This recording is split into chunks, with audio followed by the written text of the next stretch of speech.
Welcome to Blueprint IoT, and today we will take a look on soldering irons.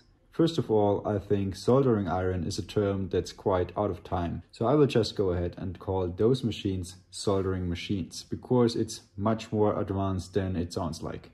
This video is a general introduction, taking a look on the soldering machine itself, taking a look on all the tools and little gadgets that will make your work easier. There will be a specific video for each separate component or tool, so stay tuned and make sure to be subscribed for all the detailed videos. So first of all, there are two different types of soldering machines. The first one we see here on the left hand side, which is a digital one. And the second one on the right hand side is an analog one. Assuming you buy a quite reasonable one, it doesn't really matter if you buy a digital or an analog one. Mostly the analog ones are a bit older and the digital ones are a bit newer. But this doesn't mean that the digital one is better than the analog one. So to see the difference, let's turn them on at the same time. So what you can see, the digital one needs a couple of seconds to boot, while the analog one starts right away.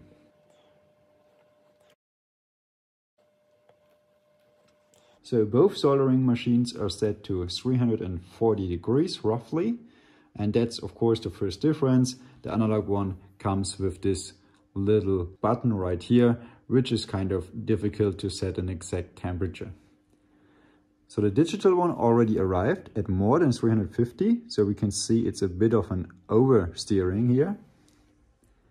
And now back to 340, and exactly at the same time, more or less, the analog one was also at 340.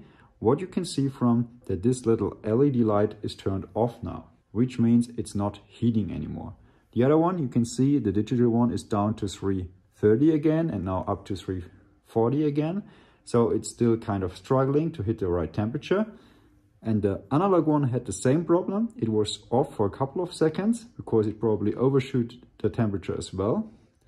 And now it's blinking, which means it's heating a bit, turning off again, heating a bit, turning off again, heating a bit, turning off again. So both devices try to keep the exact temperature as exact as possible. So the interfaces are quite different. While we have a very simple one-button interface at the analog one, we have a two-button interface at the digital one where we can select the temperature. While the analog one can theoretically hit every single temperature between 0 and 450 degrees, the digital one can do the same, but we can set the temperature with those two buttons 1 degree at a time.